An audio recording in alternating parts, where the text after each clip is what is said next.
მოკლედ ვუყურე მესამე სეზონს და ვარ სრულ ემოციებში. ემოციურად დატვირთული და არც კი ვიცი როგორ ჩავწერო რევიუ. მოკლედ ძალიან გულშესწრებადი სეზონი იყო. არ მინდა რომ დაგასპოილეროთ. ვინც ბოლო სერიას უყურეთ, სადაც მიხვდებით ჩვენ ხალხი ვართ და ხალხი კი რატო?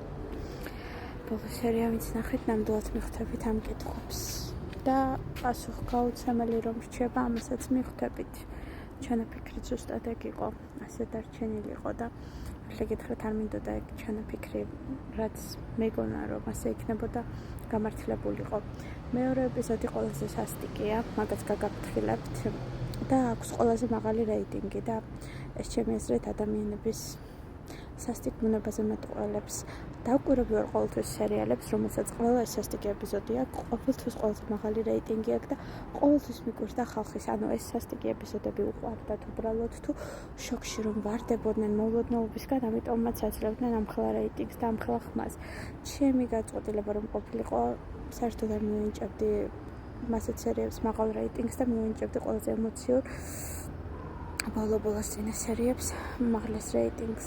დასასრული ძალიან, ასე ვთქვათ, მოსულოდნელი იყო, რასაც ფიქრობდა ბევრი ხალხი, ოღონდ ცოტა სხვანაირი ვარიაციით და უღირს პერსონაჟებზე, რო იყო ბოლოს აქცენტი, მაგაზეც მივხვდი მოულოდნელობის ეფექტი. ყოველ შემთხვევაში, ჩემი ესე იყო ჩანაფიქრი რა და ამას ვერ დაუკარგავდი. სანგოც კი, ის აჩქელზეთ მოგეჩვენებოდა, რომელიც ანტაგონისტი იყო პირველი სეზონის ამ ფონზე, მესამე სეზონის. მოკლედ, ჩემს მეორე და მესამე სეზონი არც უნდა გაეყოთ, ერთი იყო და გაგრძელება იყო ჩვეულებრივი. უბრალოდ დაარქვეს მესამე სეზონი და ანუ ღირსეული გაგრძელება კი რა თქმა უნდა იყო. მოსალოდნელიც იყო ემოციურად დატვირთული მომენტებითაც და სულ მეფიქრებოდა Battle Royale-ისთან პარალელები.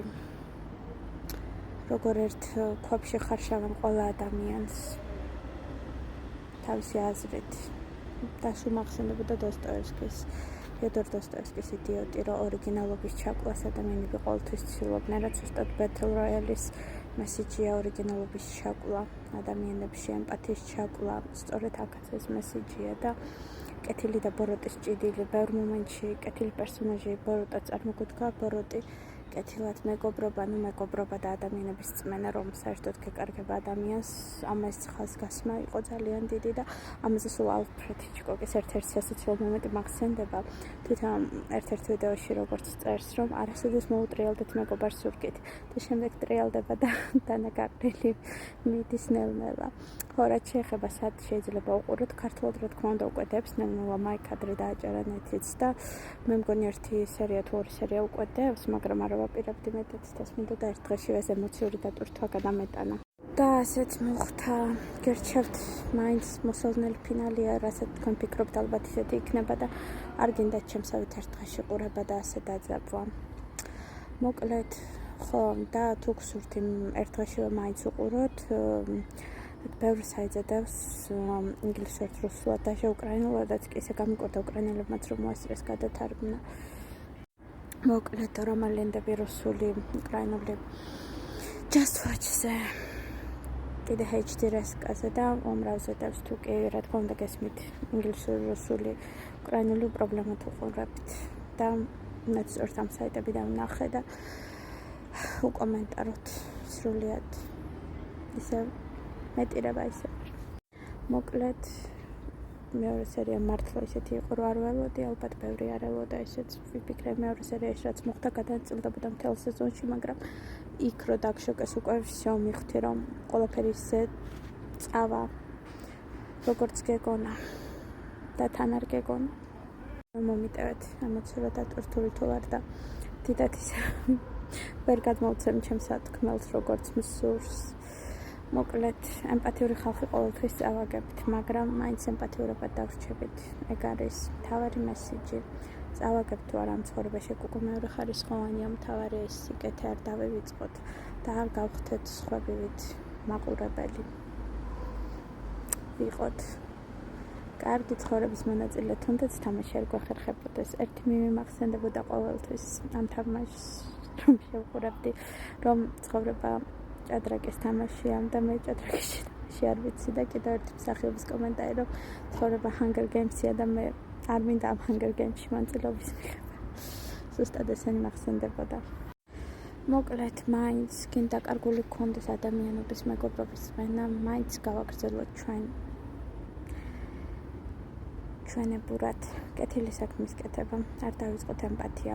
კიდევ ერთი არა, ბევრი 3-4 მომენტი იყო ესეთი, რომ გიყვარს თუ რაღაც მსგავსი ემპათიას როცა განიცდი და პერსონაჟის სხვა პერსონაჟის მიმართ ზუსტად ასე აძეგებდნენ და ის კომენტარს უკეთებდა სხვა პერსონაჟი და ის პერსონაჟი უბრალოდ გამოშტერდებოდა. უყურებდი, რომ ამ ადამიანს ზუსტად თანაგრძნობის განცდა საერთოდ არ ჰქონდა და არც კი იცოდა რა იყო, ვერ განასხვავებდა ვერც სიყვარულს, ვერც ემპათიას და სწორედ აქ უკვე დაღუპული ადამიანი. ცოცხალი მკვდარიც უკვე აღარ ეთქმის ასეც. სიმართლე გითხრათ, დასასრული ცოტა არ იყოს მდიდარ და ბოლო მომენტები, არა? ცოტა მეცველად თქო, ხო ალბათ, მაგრამ ლოგიკური იყო რა, რაც მოხდა ყველაფერი. თავგანწირვა, მეგობრობა, ემპათია, ყველაფერი ლოგიკური. ვინც კარგი პერსონაჟი იყო, რომ უფრო მეტად იჩაგრებოდნენ, ზუსტად